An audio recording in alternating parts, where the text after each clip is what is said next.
Amigos, buenas noches, bienvenidos a las noticias de este jueves 10 de enero del año 2019. Un día de un clima variado, desde lluvia, frío, viento, condiciones que nos anticipan la llegada de un frente frío.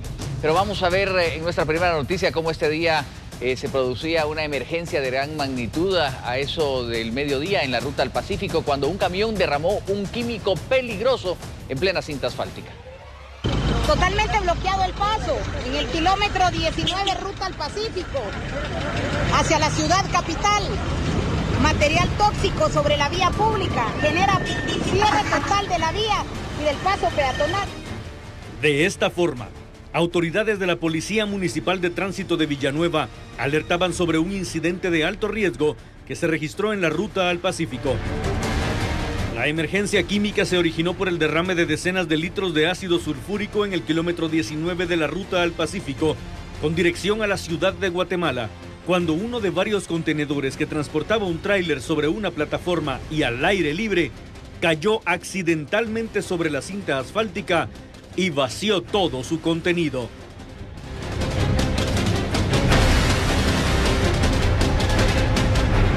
En cuanto el ácido comenzó a evaporarse en el lugar, inmediatamente generó irritación en los ojos y vías respiratorias de personas y automovilistas que transitaban por el área, lo que de inmediato alertó a agentes de tránsito para que cerraran la circulación vehicular con el fin de prevenir incidentes mayores.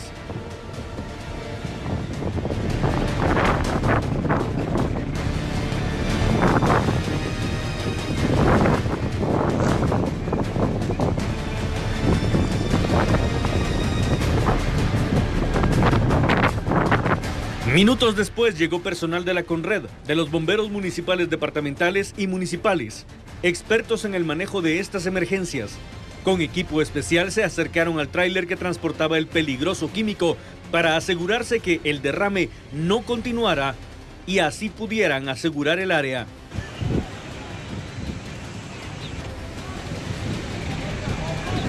Ahí pueden ustedes observar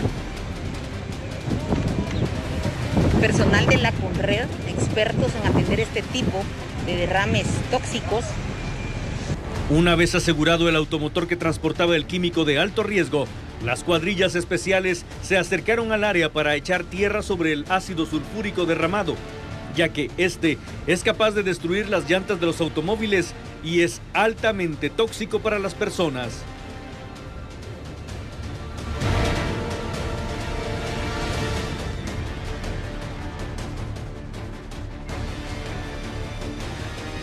Cuando por fin la fuga fue controlada y todo el ácido derramado fue cubierto con tierra y arena para evitar que los gases provocaran daño mayor, llegó personal de la empresa encargada de manejar este químico y procedió a trasladar los recipientes hacia otro automotor para retirarlos del lugar y llevarlos a un área segura.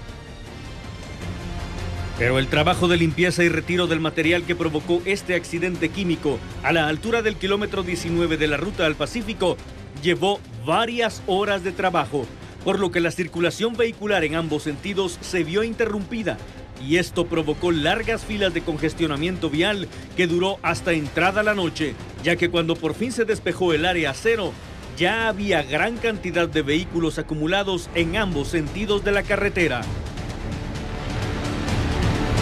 Como han podido observar, esa alerta desatada en la ruta al Pacífico se debió a la alta peligrosidad del ácido sulfúrico.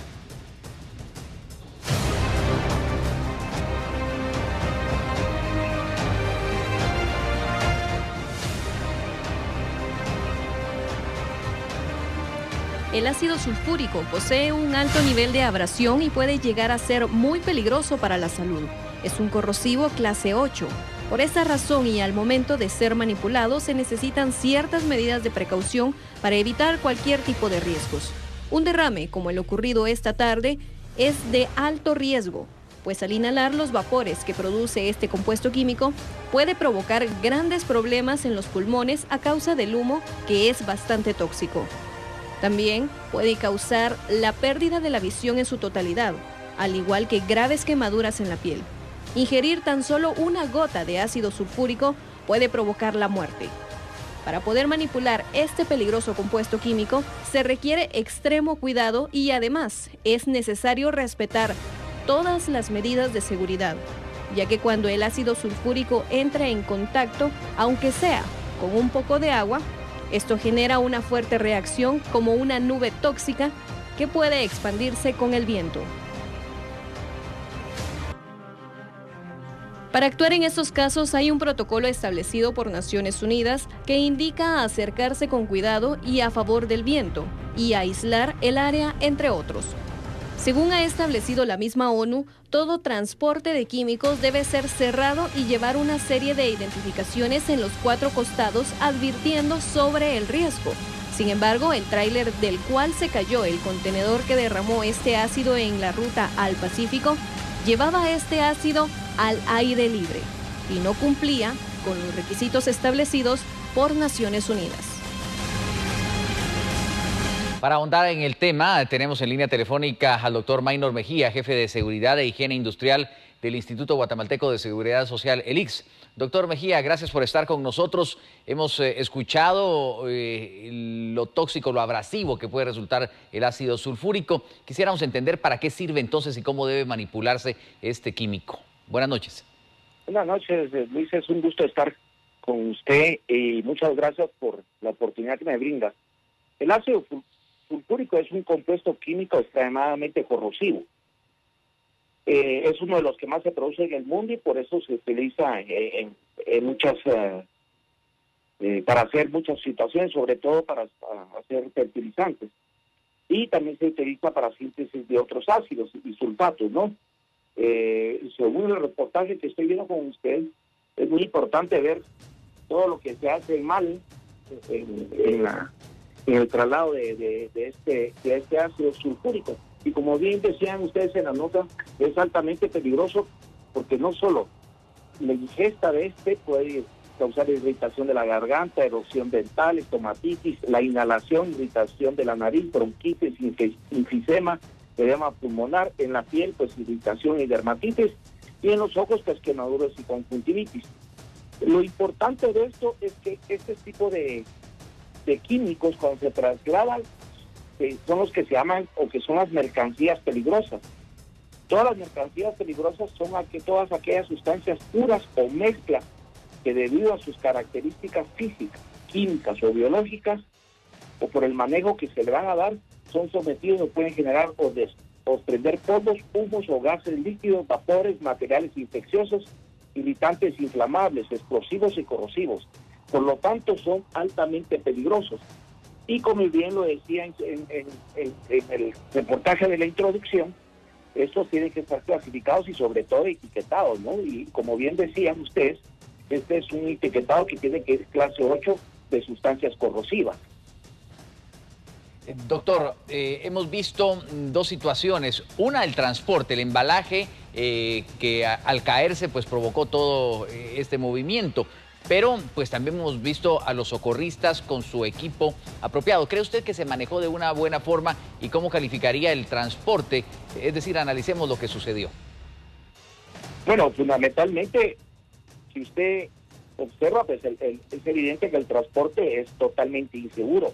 Comenzando que no está señalizado, comenzando que el piloto que lo conduce no tiene ningún tipo de medida o elemento de protección personal para él mismo, que le puede causar un problema serio. Las autoridades, pues a mí, yo considero pertinente lo que hicieron la correa. Todos estos productos químicos cuando se derraman, es importante tratarlos de una forma con mucho cuidado, como ustedes bien indicaron, y sobre todo lo que hicieron, pues yo me imagino que primero pues tiraron arena, después lo cubrieron con cal, que pues, como esto es un ácido, pues se contrarresta con algo básico que es la cal en este caso. Y lo que había que tener cuidado, menos mal que fue en carretera, porque si esto sucede en una colonia donde hay, por ejemplo, drenaje y este líquido llega a tener contacto con los drenajes y el agua de los mismos, los vapores de ahí se pueden introducir incluso a las casas y eso hubiera causado un problema mayor. Entonces yo considero pertinente el trabajo que hicieron. Sin embargo, hay que destacar que en Guatemala se tienen que seguir los protocolos internacionales. Legislación propiamente en Guatemala para esto no hay. Sin embargo, yo me imagino que todos manejan recomendaciones relativas al transporte de mercancías peligrosas, conocido como el libro naranja.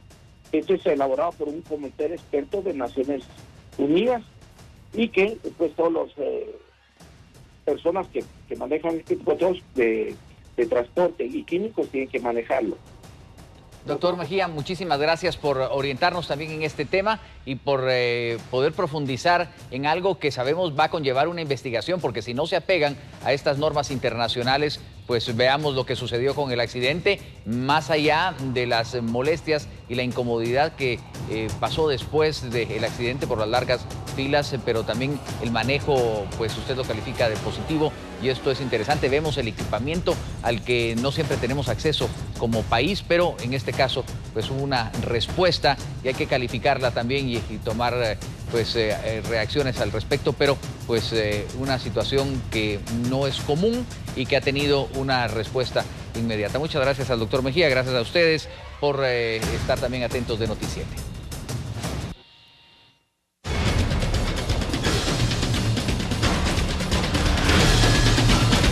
Para continuar, importante información de última hora, se ha registrado un ataque armado hace pocos minutos en la zona 13 capitalina. En la continuidad de esta noticia, nuestro compañero Samuel Orozco. Adelante, buenas noches.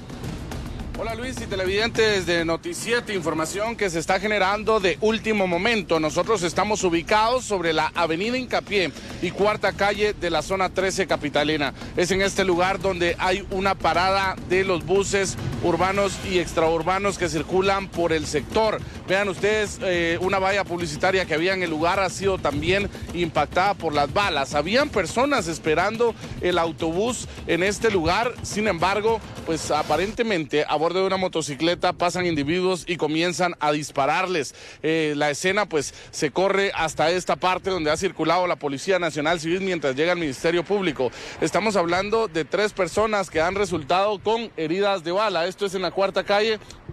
Aquí ya han circulado, pues, donde están los casquillos de bala que han quedado, aparentemente 9 milímetros, según lo que se está especificando en el lugar. A la emergencia del Hospital Roosevelt fueron trasladados Juan Carlos Colo Samayoa, de 30 años de edad, y Exa Marino Tocay Yach, de 27 años, que tenía heridas en el tórax. Estas personas pues han sido identificadas ya, sin embargo hay una persona que todavía no ha sido identificada. Se desconoce cuáles fueron los motivos de este ataque armado. Es aquí la avenida Hincapié, no se han establecido alguna cámara de seguridad, van a buscar las autoridades para determinar cómo ocurrieron los hechos. Sin embargo, pues así es como se torna a esta hora de la noche.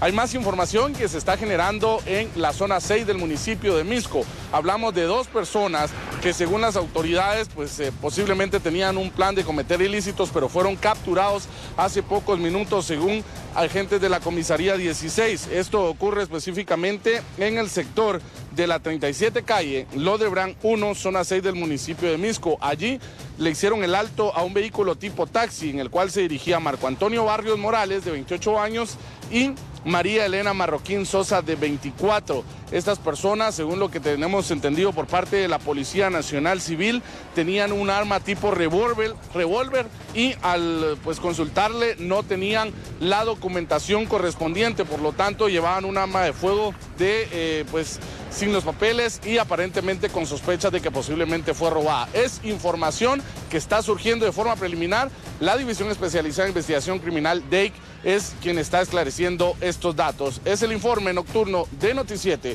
Yo regreso al estudio principal. Muchas gracias, Samuel Orozco, siempre pendiente de estos hechos de último minuto que se suscitan en nuestra ciudad y que usted tiene a través de Noti7 en cuanto se van registrando. Un ataque armado en la zona 13, en plena avenida Hincapié, que ha dejado 2 personas heridas ya trasladadas al centro de salud más cercano, y también la captura de estos 2 individuos en Lodebrand, zona 6 de Misco. Pero también esta tarde se reportaba un accidente de tránsito en Sololá. El percance de un autobús que volcó dejó varias personas heridas, entre ellas una pequeña bebé. Bus de los transportes Wendy con placas comerciales 440 BCT, la tarde de hoy cayó quedando de costado izquierdo, derrapando sobre la cinta asfáltica, obstaculizando uno de los carriles cuando retornaba de Quetzaltenango a San Pedro La Laguna. Con un aproximado de 25 pasajeros retornaba dicho bus, en su mayoría con golpes leves y crisis nerviosa. Fueron atendidos en el lugar y otros en el Centro de Atención Permanente CAP del Centro de Salud de Santa María Visitación. María Victoria Pérez, de 7 meses, y Olga Marina Hernández, de 29 años de edad, madre e hija, quienes ingresaron al Hospital Nacional de Sololá. La bebé se encontraba grave. Este accidente se registró en el kilómetro 149 de la ruta de Santa Clara La Laguna a San Pedro La Laguna. Existen 2 versiones del accidente. Según algunos de los pasajeros, el piloto perdió el control del vehículo por fallas en el sistema de frenos. Otros manifiestan que el piloto se encontraba manipulando un equipo de audio cuando perdió el control del volante. Serán las autoridades quienes establezcan las responsabilidades correspondientes.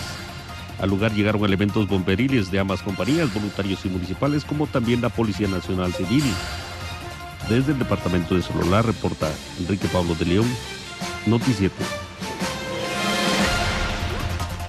A veces hay mucha irresponsabilidad en los pilotos y de diferentes condiciones, pero hoy hay que agregarle que las condiciones climáticas no ayudaron y generaron demasiados accidentes. Pero hay otras situaciones provocadas por aquellos que se quieren pasar de inteligentes. Unas personas que se creían vendedores o simulaban ser vendedores ambulantes abordaron un bus en la ruta de Totonicapán e intentaron asaltar a los pasajeros. Sin embargo, vea usted cómo el atraco terminó en otro incidente.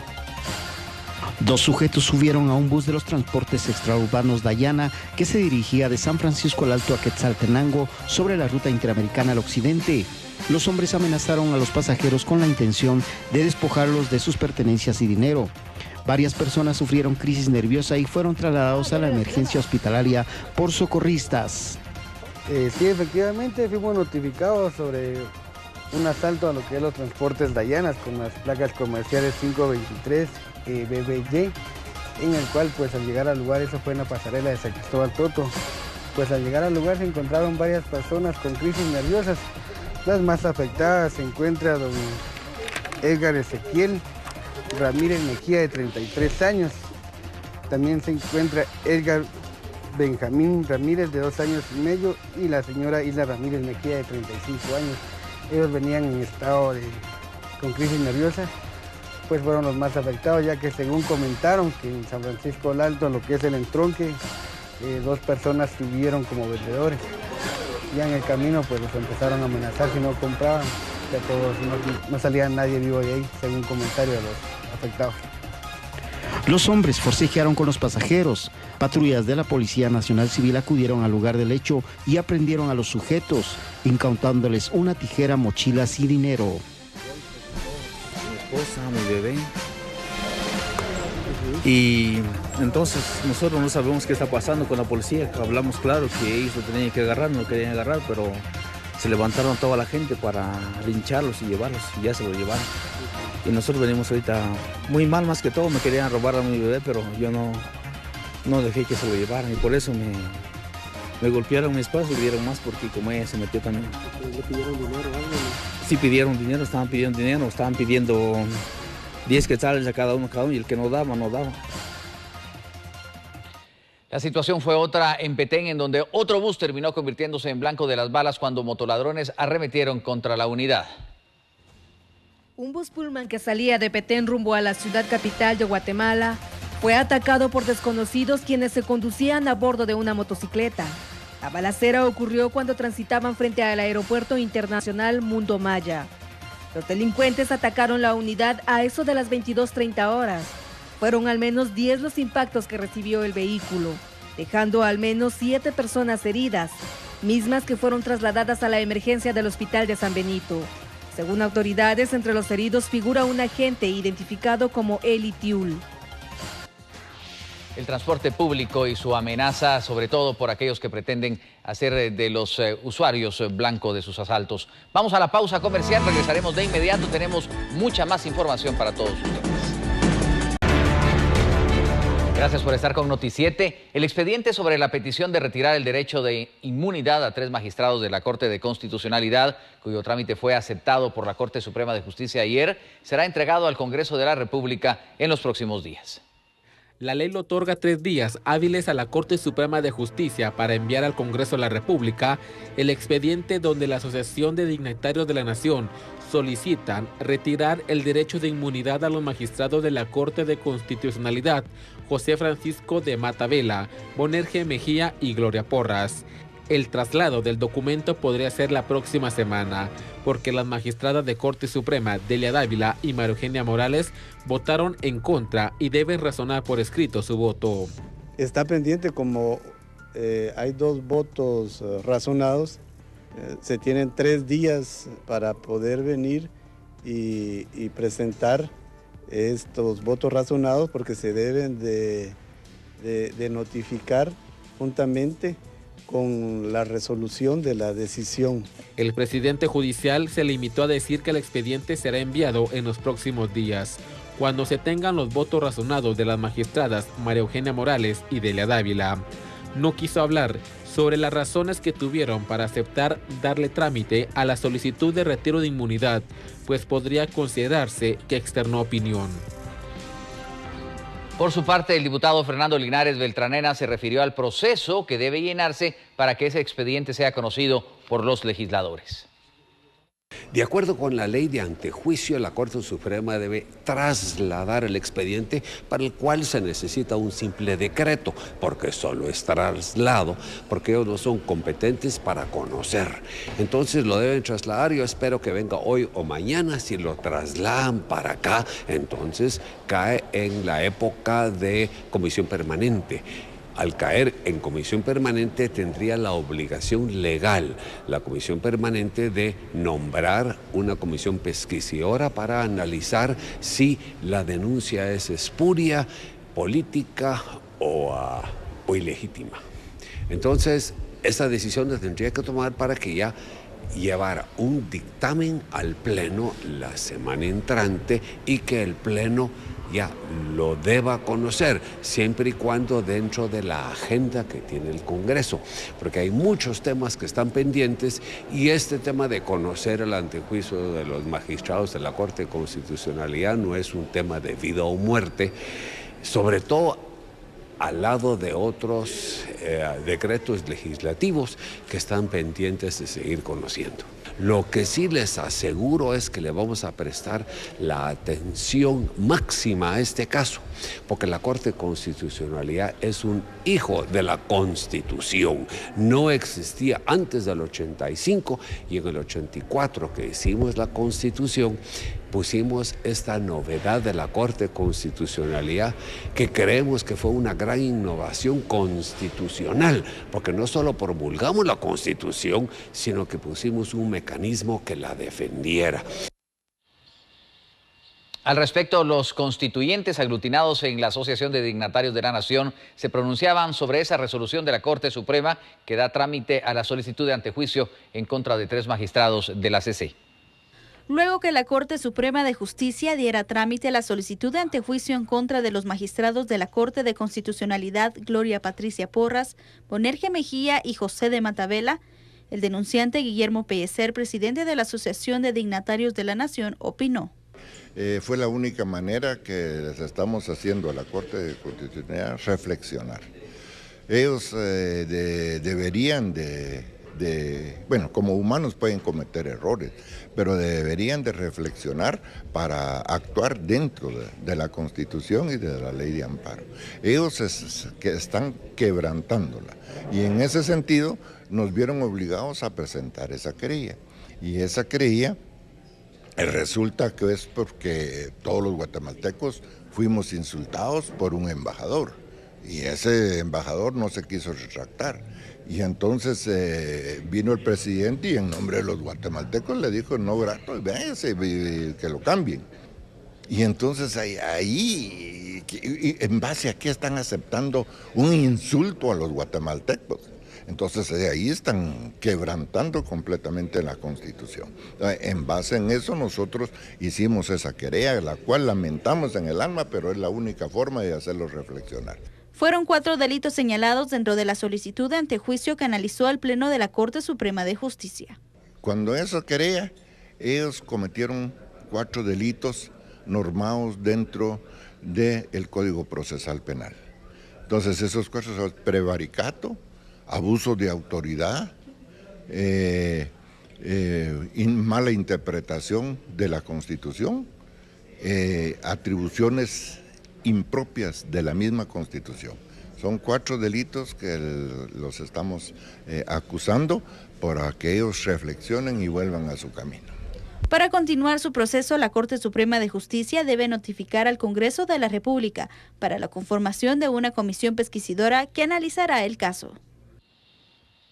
Hoy las autoridades del Ministerio de Comunicaciones y Aeronáutica Civil anunciaron que dieron por terminado el convenio que permitía al Ministerio Público estar en las instalaciones del Aeropuerto Internacional Aurora. El viceministro de Puertos y Aeropuertos dio a conocer que debido a las actuaciones del Ministerio Público el 5 y 6 de enero, cuando irrumpieron en el Aeropuerto Internacional La Aurora para evitar la deportación del investigador de la CICIG, Gillen Osorio, y capturar a personal de migración, se procedió a pedirle al ente investigador que abandone las instalaciones del aeropuerto.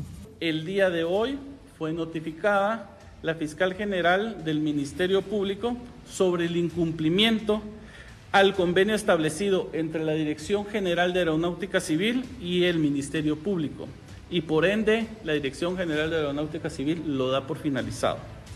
Como le indica el oficio girado al Ministerio Público, deben de manera inmediata proceder a la desocupación del espacio físico que actualmente ocupan dentro del Aeropuerto Internacional La Aurora. Cabe resaltar, y es muy importante, que la Dirección General de Aeronáutica Civil, en fiel cumplimiento de las leyes establecidas en el territorio guatemalteco y con las coordinaciones respectivas, seguirá brindando al Ministerio Público el apoyo necesario para el cumplimiento de sus requerimientos. También no me queda más que indicarles que la Dirección General de Aeronáutica Civil ya procedió con las querellas respectivas para individualizar a los responsables de dicho acto. Queremos enfatizar que se termina este convenio debido a que en el inciso C de dicho convenio, en la cláusula séptima del referido, se establecieron de manera conjunta como causales para su terminación, entre otras, por el incumplimiento de una de las partes a los compromisos adquiridos en el presente convenio. Y en este caso, en el numeral 2, literal B, la cláusula tercera, la obligación del Ministerio Público de realizar la adecuada intervención de los agentes fiscales en las diligencias y procedimientos del Aeropuerto Internacional Aurora, las cuales, como es de conocimiento general, fueron incumplidas. Fue en mayo del 2016 que el Ministerio Público y Aeronáutica Civil firmaron el convenio para que una agencia fiscal tuviera presencia en el Aeropuerto Internacional La Aurora.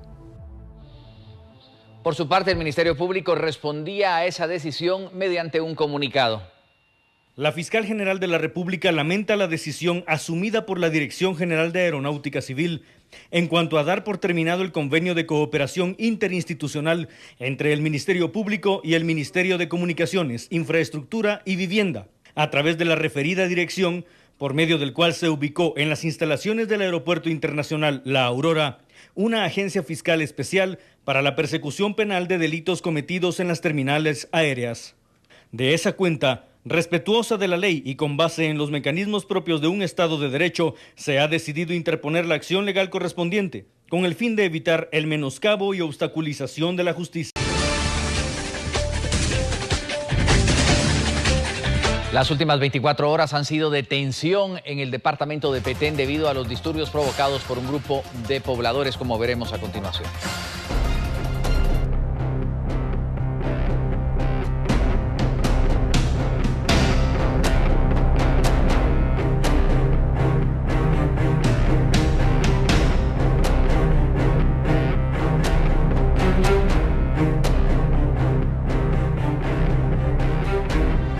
Todo el conflicto inició cuando las fuerzas de seguridad, con orden de juez competente, detuvieron a 11 personas señaladas de ser las autoras intelectuales de manipular a familias para invadir tierras en cercanías de la Laguna del Tigre en el departamento de Petén. Hasta entonces, los procedimientos de justicia transcurrían con normalidad, pero un grupo de casi 3.000 pobladores se organizaron y retuvieron a más de 35 agentes policiales que participaron en la redada. Es importante mencionar que pese a la anarquía de los pobladores de esa región, Las fuerzas de seguridad lograron concretar su objetivo. Durante el operativo se confirmó la detención de 11 personas. Se decomisó un camión cargado con ganado que había ingresado al país supuestamente de manera ilegal, varios vehículos y una pistola. El reporte policial además señala que los invasores se habían posicionado en cercanías del Centro de Operaciones Interinstitucional El Tigrillo, donde se encuentran destacados agentes de la PNC, Ministerio Público, representantes del CONAP y Ejército de Guatemala. La información obtenida destaca que los uniformados fueron desarmados en la frontera México-Guatemala, específicamente en el Naranjo La Libertad. La situación fue tensa, los enardecidos amenazaron con quemar patrullas e incluso de mantener retenidos a los agentes durante varios días, si las autoridades no liberaban a los arrestados horas antes. Durante las tensiones, varios de los manifestantes lograron abrir la jaula del camión decomisado y entonces hubo una estampida de ganado. La calma ha regresado a la región. Un juez ordenó la libertad condicional de todos los acusados para preservar el orden público y resguardar la vida de los agentes retenidos. Sin embargo, el ferry, que es utilizado para transportar vehículos al otro lado del río San Pedro, fue secuestrado por los manifestantes, de manera que los agentes aún continúan en riesgo.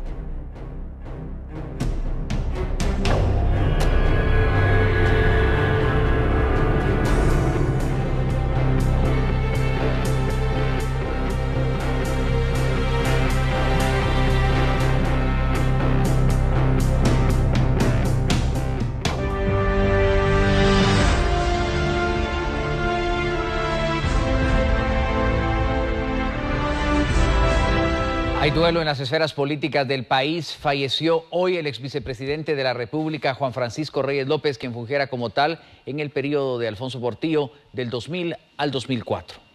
Juan Francisco Reyes López ocupó el cargo de vicepresidente de la República de Guatemala durante el periodo 2000-2004. Fue abogado, empresario y político guatemalteco. En los años 70, Reyes participó con el sector privado, llegando a ser vicepresidente de la Cámara de Comercio y del CACIF. Fundó una empresa de transporte pesado en toda Centroamérica.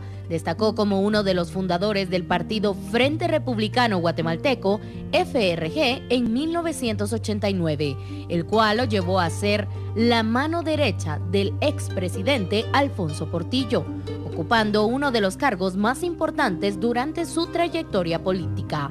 Elegido como diputado al Congreso de la República por primera vez en 1990, 4 años después fue reelecto. Por varios años transmitió el programa Reflexiones por Televisiete, tocando temas de interés nacional. Quienes hicieron gobierno con él, quienes fueron parte del gabinete del presidente Alfonso Portillo, se expresaban hoy del legado que deja a Guatemala Juan Francisco Reyes.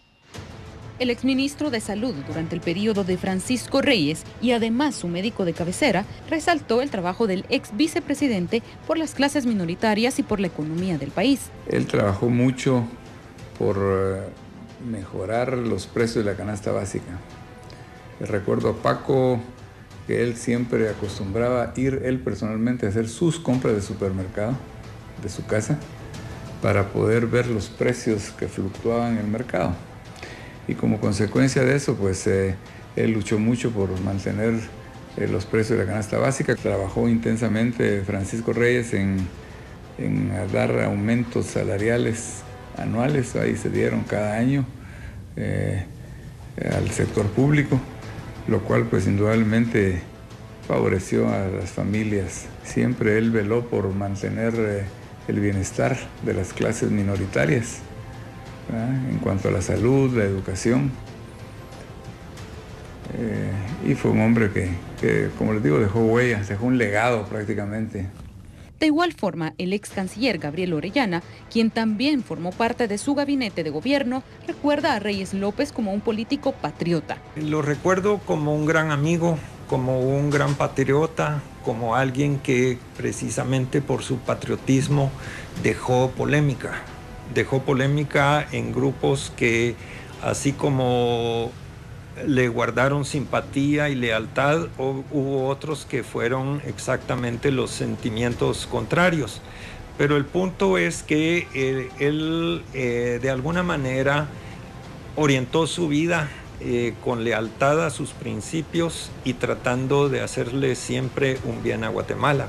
Que estuviera en lo correcto o estuviera equivocado, eso la historia lo va a decir, pero que sí obró de la mejor manera para bien de nuestro país. Fundamentalmente él tuvo, como usted bien lo señala, una gran preocupación por los sectores populares, y de esa cuenta es que algo que él estaba muy orgulloso, y creo que es parte también del mérito que tuvo la administración del presidente Portillo, fue el interés que puso en el salario mínimo, que fue un gobierno que en 4 ocasiones aumentó su preocupación por la economía del país, mantener, digamos, una canasta familiar accesible a los sectores populares. Juan Francisco Reyes López dejó de existir este jueves a las 3:30 de la madrugada por una complicación cardiovascular derivado a los procedimientos de hemodiálisis al que era sometido desde hace más de un año. En el Congreso de la República también se recogieron muestras de pesar ante la muerte de Juan Francisco Reyes López, quien también ocupó una curul en el Legislativo junto al general retirado José Efraín Ríos Montt, que falleciera también el año pasado. El exfuncionario Juan Francisco Reyes López fue diputado al Congreso de la República por 8 años, de 1990 a 1998. Varios congresistas externaron sus condolencias. Yo conocí a Paco Reyes, lo conocí como empresario del transporte, lo conocí como vicepresidente, lo conocí como amigo. Era una persona muy inteligente. En sus últimos años se dedicó a escribir libros, fue articulista de prensa y siempre hacía comentarios muy incisivos y muy buenos. Creemos que marca parte de la historia política del país, del tiempo del FRG, del tiempo del expresidente Portillo, y lamentamos su deceso, no solamente como un político, sino también como un periodista, columnista y escritor de libros. Y creo que pues él fue una persona que tuvo una presencia importante en la vida política de Guatemala, además de haber sido vicepresidente de la República, fue diputado al Congreso de la República, y pues creo que ahora no queda más que desearle a la familia resignación y esperar que pues tenga un descanso en paz el ex vicepresidente de la República. Él emprendió un viaje sin retorno. En esos momentos yo me quiero presentarle mis muestras de condolencias y sentir que el trabajo que realizó como vicepresidente fue bastante positivo. Y no nos queda más que acatar lo que dice el Supremo Creador. Inicialmente externo mi más sentido pésame a la familia del ex vicepresidente y también el diputado. Lamentable cualquier pérdida de vida humana. Ojalá y primeramente Dios lo tenga y lo guarde en santa paz y en el seno de su gloria. Este viernes a las 9 de la mañana, el féretro del fallecido exfuncionario arribará a pasos perdidos del Palacio Legislativo, donde se realizarán las honras fúnebres. La Comisión Permanente estableció un horario de 9 a 10 de la mañana para hacerle las honras fúnebres aquí en el Congreso de la República. Recordemos que fue diputado, su familia lo solicitó y la Comisión Permanente lo autorizó.